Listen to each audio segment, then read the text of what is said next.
Bonne chance.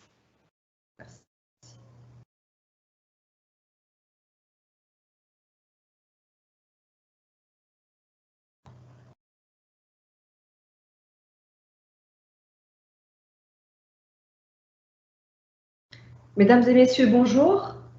Nous allons démarrer dans quelques minutes afin de laisser le temps aux participants de se connecter.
Mesdames et messieurs, bonjour. Je vais peut-être vous demander encore un petit peu de patience. Nous assistons à la connexion des participants, donc nous allons démarrer effectivement dans 1 minute ou 2.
Allons-y. Alors, je suis Sana Adiyel de l'Association professionnelle des sociétés de bourse. Je suis ravie de vous compter parmi nos participants à ce cycle de webinaires que nous organisons avec notre partenaire, la Bourse de Casablanca, et ce pour la 3e édition sur les résultats et les perspectives des sociétés cotées. Durant ce cycle de conférences et webinaires, les professionnels du marché partageront leur analyse et nous éclaireront sur les opportunités et les risques du marché boursier pour cette année 2022. Et tout ça en abordant les perspectives des différents secteurs d'activité. En effet, nous avons démarré il y a quelques semaines ce cycle par une première conférence sur les perspectives macroéconomiques et nous avons traité les secteurs des mines et de l'assurance. Aujourd'hui, nous poursuivons avec le secteur des BTP et construction qui sera abordé par M. Ahmed Rojd, responsable analyse et recherche à Valoris Securities. Permettez-moi de partager avec vous quelques chiffres avant de donner la parole à M. Ahmed Rojd. Le secteur BTP et construction représente 11,9% de la capitalisation à fin mai 2022, soit 76 milliards de dirhams. Il est représenté par 7 valeurs, à savoir TGCC, Laforge Holcim, Sonacid, Jet Contractors, Ciment du Maroc, Aluminium du Maroc et Afrique Industrie. Le 13 juin, c'est-à-dire hier, l'indice bâtiments et matériaux de construction est à moins 13,58% depuis le début de l'année. Ahmed, bonjour. Merci d'avoir répondu à notre invitation. Merci, Sana. Laissez-moi vous en dire un peu plus sur notre intervenant d'aujourd'hui. Donc, Ahmed Rojd est responsable analyse et recherche à Valoris Securities. Depuis 2019, il jouit d'une expérience de 10 ans sur le marché financier marocain et diplômé de l'ISCAE et dispose d'un master professionnel de l'IAE de Nice en ingénierie financière. Mesdames et messieurs, je vous rappelle que vous pouvez poser vos questions à l'espace prévu. Et sans plus tarder, je donne la parole à Ahmed Rojd. Merci, Sana. Merci tout le monde. Merci à vous d'organiser cet événement. Alors, sans trop tarder, on part dans le vif du sujet. Alors, effectivement, le secteur BTP est l'un des secteurs qui jouit d'un intérêt très particulier au sein de l'économie marocaine pour la simple raison qu'il pèse plus ou moins pour près de 5% du PIB national.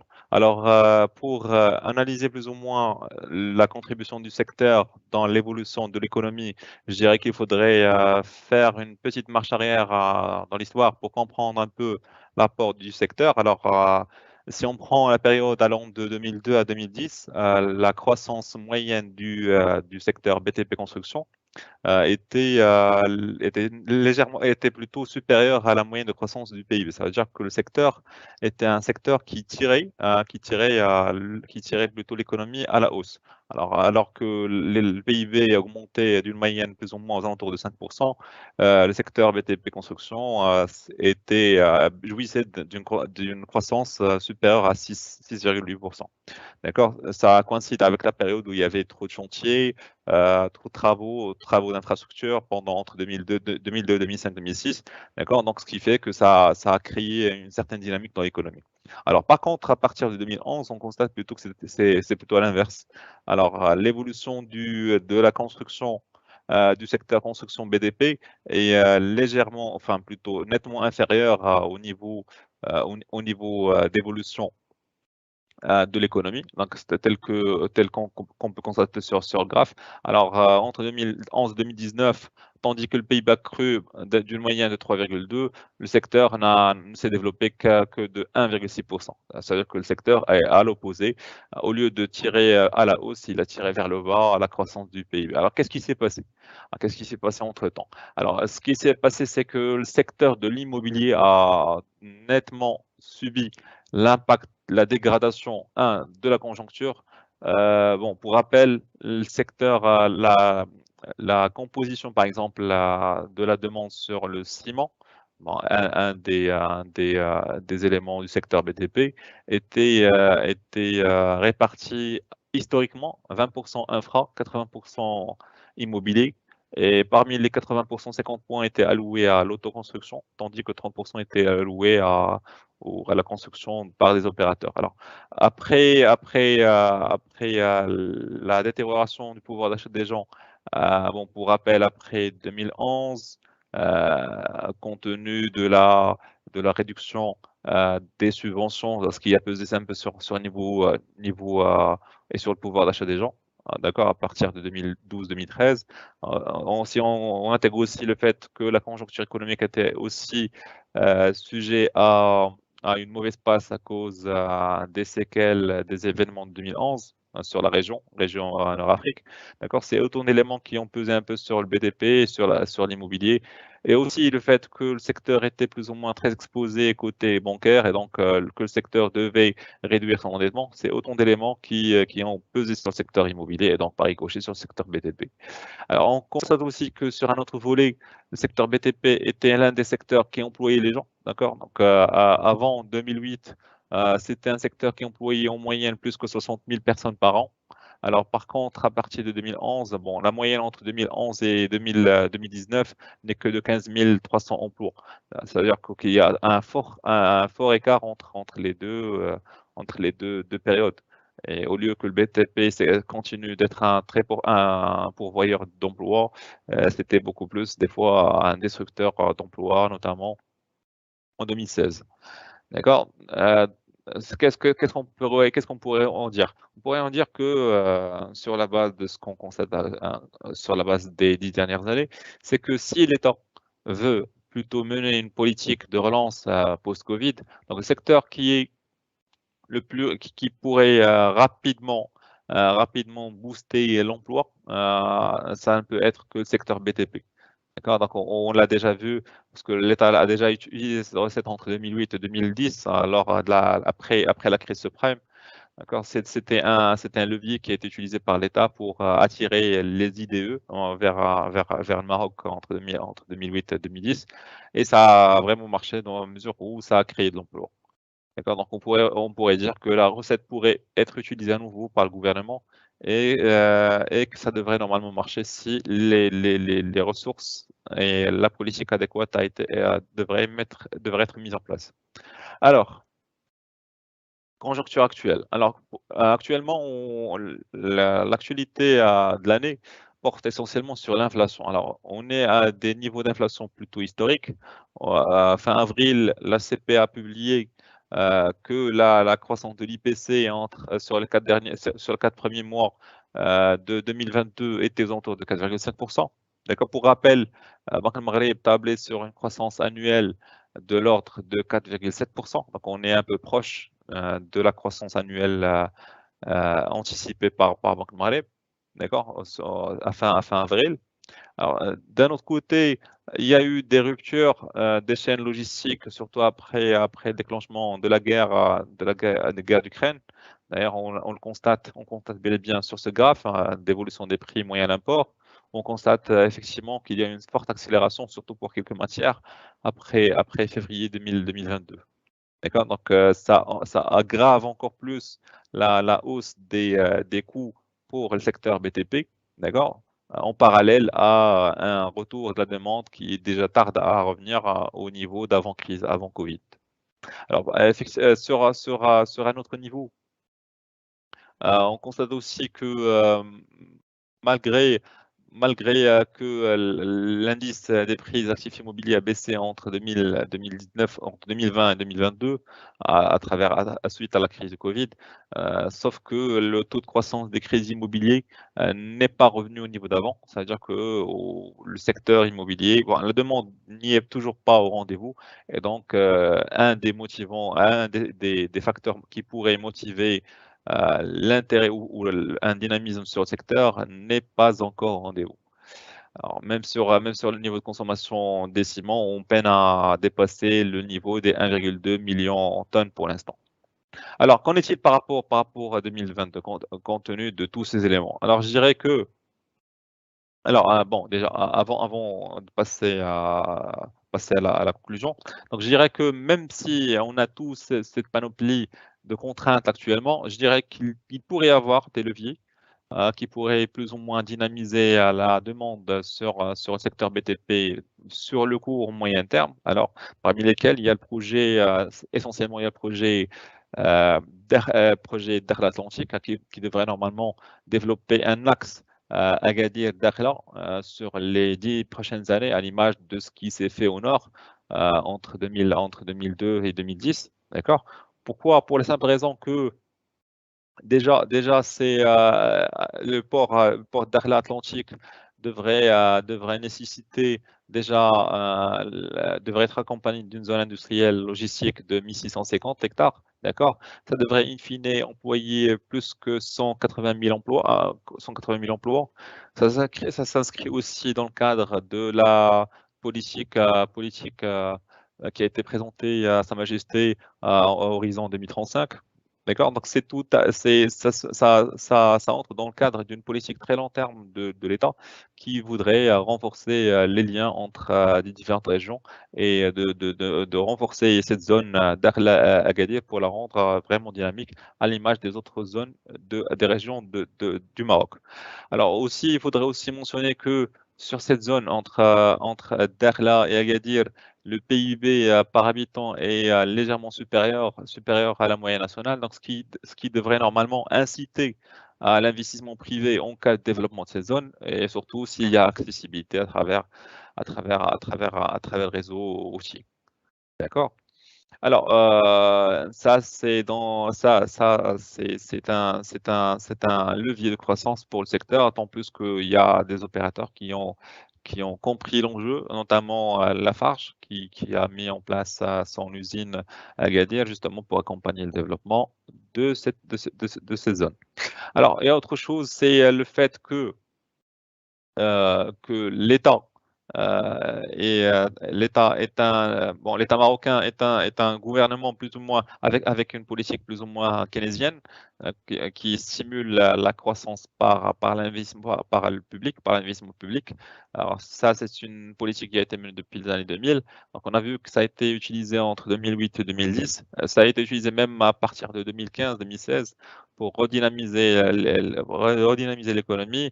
Ça ne devrait normalement qu'être appliqué à nouveau à partir de 2022, malgré l'inflation. D'ailleurs, on l'a constaté, une chose, c'est que malgré cette inflation, l'État a continué a maintenu l'effort d'investissement puisque sur la situation des charges et ressources du Trésor, on constate bel et bien que le taux de réalisation des investissements a atteint 34%, ce qui est plus ou moins aligné sur le niveau sur les niveaux similaires, sur les niveaux précédents. Ça veut dire que l'État n'a pas décidé de réduire ses investissements pour faire face. Au contraire, ils ont décidé de maintenir leur effort d'investissement, même s'il y a hausse des charges de compensation. D'accord? Alors, autre chose, c'est que malgré le fait que cette hausse ou cette inflation devrait normalement être un handicap pour certaines entreprises, elle pourrait aussi être un bémol pour d'autres.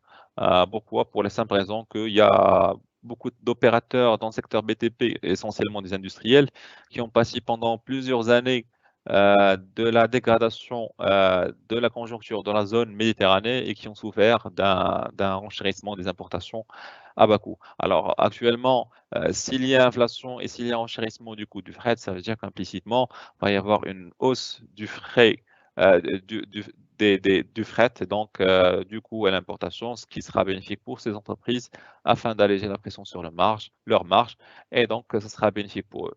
Et même s'il y a baisse plutôt de leur vente en volume, je dirais qu'il pourrait y avoir une amélioration de leur part marché, ce qui sera très bénéfique en cas de rebond. Alors, qu'en est-il de 2022? Alors, pour nos anticipations, on pense que pour 2022, cette dégradation de la conjoncture devrait normalement peser sur le secteur cimentique, qui pèse beaucoup sur le secteur BTP côté. Donc, je dirais qu'on pense que que la demande du secteur cimentier national devrait constater une baisse aux alentours de 6%. Pour ramener la demande nationale aux alentours de 13 millions 117, d'accord? Les opérateurs cimentiers, effectivement, devraient subir l'impact de cette baisse, d'accord? Donc, à savoir LHM et Ciment du Maroc, d'accord? Mais je pense qu'ils vont d'un côté compenser ça par une hausse des prix. D'ailleurs, on a constaté sur la base d'une enquête faite par le ministère de l'Industrie que sur les 3 premiers mois, le prix du ciment a augmenté le prix unitaire a augmenté selon une moyenne de 3%, d'accord? Et aussi le fait que le positionnement de ces 2 cimenteries était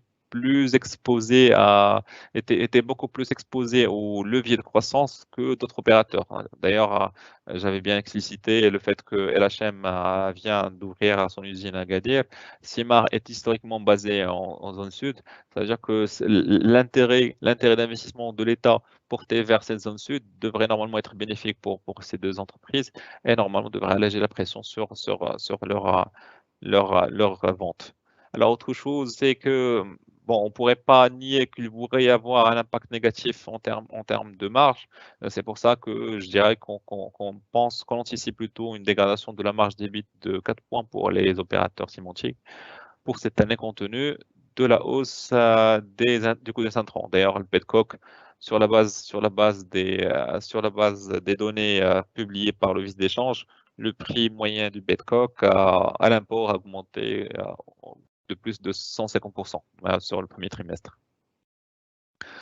Alors, passons aux choses sérieuses, passons au comportement des valeurs du secteur BTP. Alors, j'ai pris ici un indice qui est calculé sur la base du poids dans le MASI des valeurs du secteur BTP. Je n'ai pris que les 2 cimenteries en plus des valeurs BTP. Alors, on constate bel et bien que la dégradation de l'indice qui reflète le secteur BTP s'est dégradé beaucoup plus que le MASI. Ça veut dire que le secteur a été plus ou moins sanctionné plus que le restant du marché tout au long de ces 2 derniers mois, ce qui reflète plus ou moins les craintes quant à l'impact de l'inflation galopante sur le secteur BTP dans sa globalité. Mais si on prend cet indice et on le décompose en laissant de côté les cimenteries, ici ligne en gris, et les autres, lignes en vert, on constate bel et bien que l'essentiel de la baisse provient des valeurs cimentières et non des autres.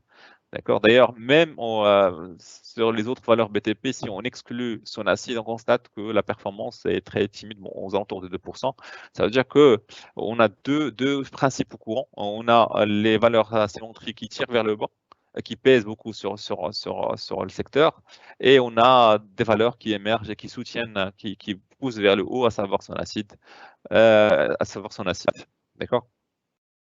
Maintenant, la question qui se pose, compte tenu de la configuration du marché compte tenu des perspectives annoncées actuellement, est-ce que va y avoir de l'intérêt à investir sur le secteur BTP ou pas?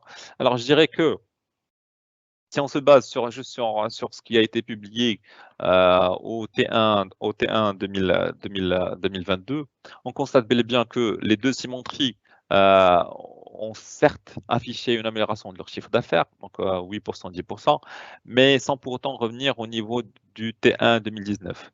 D'accord. Par contre, les autres valeurs, à savoir son acide, jet, aluminium, ont nettement dépassé le chiffre d'affaires T1 2019. C'est déjà quelque chose de positif pour ces valeurs par rapport aux cimenteries. D'accord. De deux, j'aimerais dire que même si la croissance des cimenteries reste plus ou moins modérée par rapport aux autres, je dirais que ce n'est pas pour autant une raison pour être trop dans le pessimisme à l'égard de ces deux valeurs.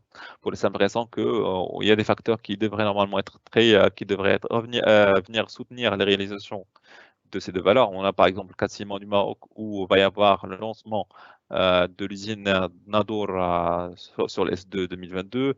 Lafarge va y avoir un allègement, une amélioration de la situation financière, surtout avec la fin de l'investissement et le démarrage sur une année pleine de l'usine d'Agadir. D'accord. Donc je dirais que même si ces deux sociétés semblent être les plus exposées à une dégradation, plutôt pas à une dégradation, mais plutôt à une décélération de la croissance des revenus, je dirais que ces deux sociétés peuvent éventuellement maintenir leur profit, leur résultat, leur RNPG, et donc par ricochet, il pourrait y avoir un maintien au moins de leurs dividendes au niveau précédent, donc ce qui serait positif pour les valeurs et qui pourrait stimuler l'intérêt pour le secteur. Ça d'un côté. Alors pour son acide, certes, il y a une forte croissance, hein, il y a une forte croissance par rapport à un niveau T1 2019. Il y a des perspectives qui sont très positives pour cette valeur, notamment le fait que, au-delà du fait qu'il pourrait y avoir une amélioration de la marge, du fait que les importations, qu'il pourrait y avoir moins d'importations et donc une amélioration de la marge et soutien de la marge de son acide. Mais j'aimerais juste mettre en relief quelque chose pour ne pas être dans l'excès d'optimisme. C'est que par exemple, si on prend juste le communiqué le communiqué de Maghreb Steel, bon, c'est pas le même secteur à 100%, mais c'est un secteur très proche, hein. Maghreb Steel a affiché un chiffre d'affaires en amélioration de 43%, plus ou moins dans la même longueur d'onde de son acide, mais avec une baisse des volumes de vente de 5%. Bon, pour l'instant, on n'a pas une idée sur le niveau de vente, l'évolution des volumes de vente de son acide, mais je dirais, ce n'est pas exclu qu'il pourrait y avoir une stagnation du volume de vente compte tenu de la dégradation de la conjoncture. Ceci dit, l'amélioration probable de la marge devrait normalement soutenir les réalisations financières de son acide. Alors, je dirais que si on voit le MASI sur les 2 dernières années, surtout entre 2021 et 2022, on va bien constater que le MASI a été tiré vers le haut essentiellement par les bancaires et par les cimenteries. Certes, la consolidation actuelle sur le MASI a porté sur ces deux secteurs, sur les bancaires et sur les cimenteries, avec un excès un peu sur les cimenteries du fait des risques inflationnistes. Mais je dirais que compte tenu de la configuration du secteur, compte tenu du potentiel au sud, compte tenu de leur capacité financière, je dirais qu'il y a une forte probabilité qu'ils puissent maintenir leur rendement dividende et donc par ricochet, qu'ils pourraient avoir l'intérêt sur ces valeurs. En plus de ce que pourrait avoir à d'autres valeurs en termes de surprise, notamment son acide et d'autres. Bon, je ne sais pas s'il y a des questions.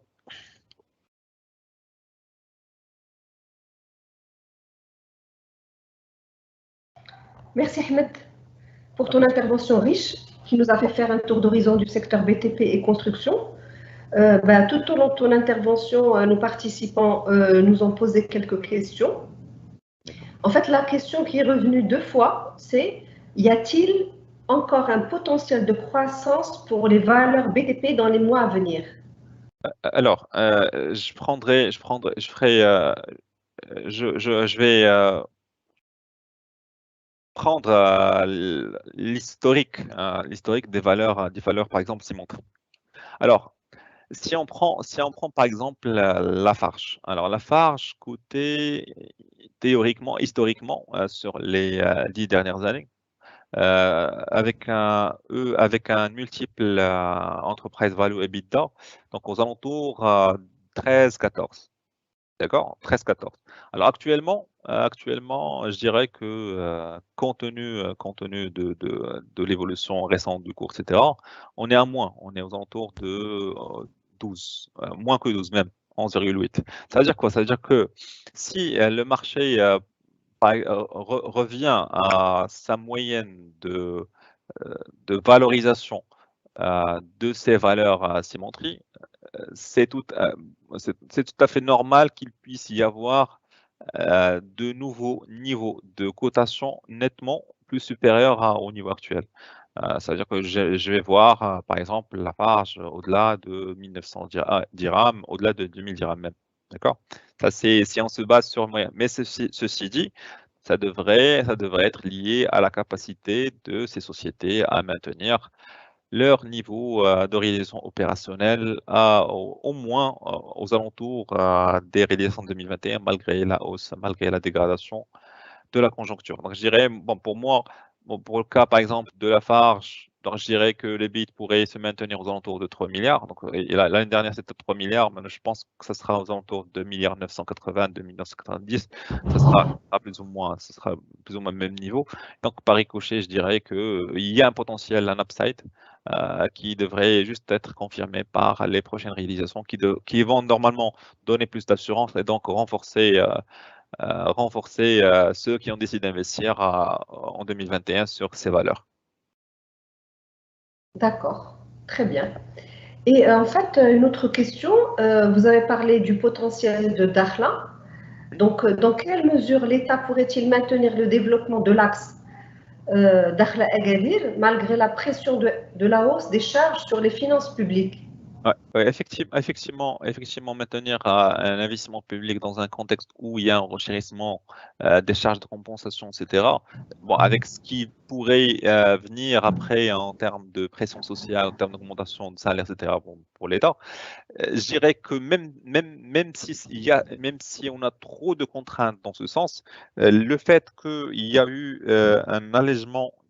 une amélioration plutôt, un allègement de la caisse de compensation sur les 10 dernières années donne plus de visibilité pour l'État pour piloter son déficit budgétaire sur les prochaines années, tout en maintenant sa politique d'investissement, d'un côté. De deux, le projet de Dakhla n'est pas seulement un projet, mais c'est beaucoup plus un axe de développement et un levier de changement carrément du Maroc. D'accord?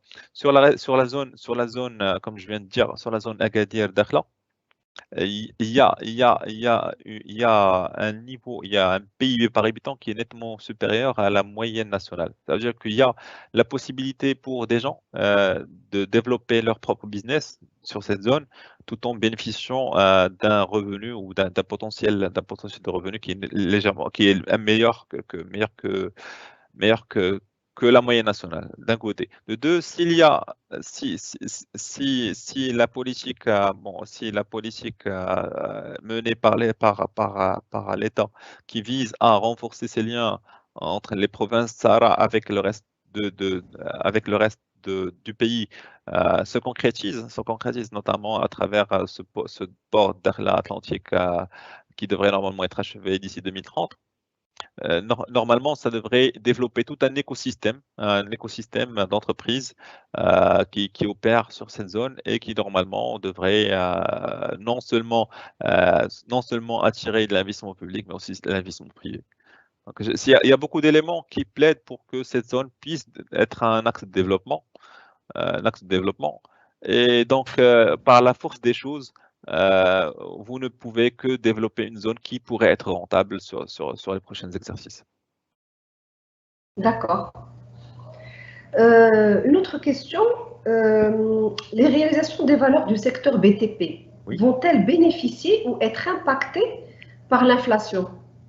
Alors, l'inflation va certes peser en termes de coût. On l'avait bien constaté par exemple sur le petcoke, on constate une augmentation à l'import de 150%. Donc ça veut dire qu'implicitement, il va y avoir un renchérissement des coûts, d'accord? Mais on a constaté aussi que les cimenteries sont aussi permis, par exemple, d'augmenter les prix, hein. Comme je viens de signaler, ils augmentaient leur prix de vente sur la base de l'enquête du ministère de l'Industrie de 3%. D'accord? Je dirais aussi qu'il pourrait y avoir un effet de compression des coûts fixes et des charges à la suite du démarrage des nouvelles unités de production, notamment pour le cas de Lafarge. Il pourrait y avoir aussi des leviers de croissance pour notamment vers l'export, hein, pour l'utilisation de la capacité de production, ce qui fait que ça va un peu réduire le coût le poids des coûts fixes sur le chiffre d'affaires. Donc il y a beaucoup d'éléments qui devraient normalement aider ces sociétés, surtout je parle de sociétés cimenteries, pour amortir l'impact de l'inflation. Par contre, pour les autres, donc je dirais par exemple pour le cas de Sonacid, je dirais que c'est beaucoup plus un bémol, c'est une opportunité, dans le sens où c'est l'occasion rêvée pour pouvoir doper la part de marché du moment qu'il pourrait y avoir des ruptures non seulement une rupture en termes de produits importés, mais aussi un renchérissement de la billette qui est utilisée par des concurrents de Sonacid pour produire de la matière, des produits finis. C'est-à-dire que les concurrents de Sonacid qui profitaient à un moment d'un prix de la billette inférieur au coût de production de Sonacid, maintenant c'est l'opposé. Ils vont en acheter beaucoup plus cher que Sonacid, ce qui sera bénéfique pour Sonacid pour renforcer ses parts de marché. Oui, très bien. En fait, une autre question qui se rapproche plus ou moins de cette dernière question. Est-ce que les craintes sur la croissance de l'économie mondiale et le confinement dans quelques régions de Chine ne risquent pas d'impacter le prix de l'acier et de l'aluminium? Alors, je dirais effectivement, on commence à vivre dans un monde où il y a une surréaction des fonds par rapport à des événements. Je dirais qu'effectivement, les risques qui portent sur un éventuel confinement en Chine ont dopé non seulement le cours de l'acier l'acier et l'aluminium, mais essentiellement tous les cours des matières premières, d'accord? Mais je dirais que c'est positif, par exemple pour Sonacid, dans la mesure où tant qu'il y a une rupture de l'offre sur cette zone Asie-Est, ça génère automatiquement un effet de tractation. Ça veut dire quoi? Ça veut dire que chaque zone commence au lieu qu'on nous exporte, par exemple, que des pays entre, par exemple, l'Asie et l'Afrique, au lieu qu'ils exportent vers nous, ils exportent vers des marchés en manque d'offres. Et par la force des choses, il y a moins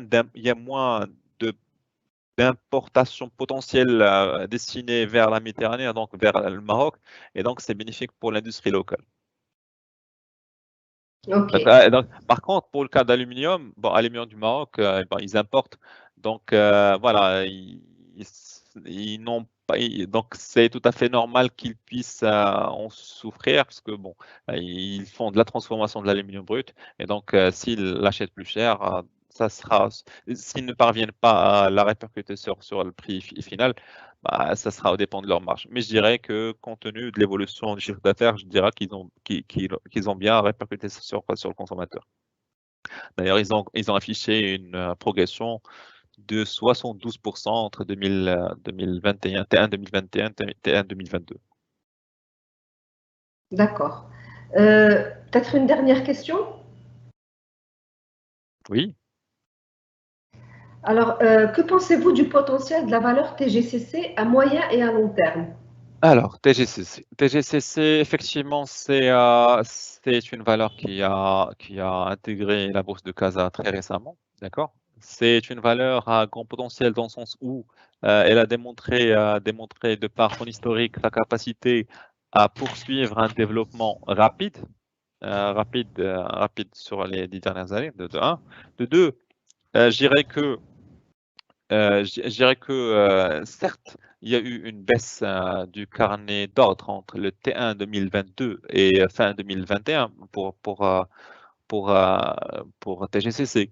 Mais je dirais qu'il faudrait aussi, faire attention à des choses. C'est le fait que la société a annoncé, déjà qu'elle a opéré, en termes de gestion anticipative du BFR pour éviter de tomber, dans des cas de rupture. D'ailleurs, bon, ils ont annoncé qu'ils sont en train de piloter le BFR. On a constaté aussi qu'il y a eu une augmentation de l'endettement qui a été justifiée par ce pilotage de BFR. Ça veut dire qu'implicitement, peut-être qu'ils ont décidé d'acheter plus pour éviter de tomber dans des cas de rupture ou pour éviter de ne pas avancer dans les délais, dans leur réalisation, ce qui serait positif dans la mesure où si vous pouvez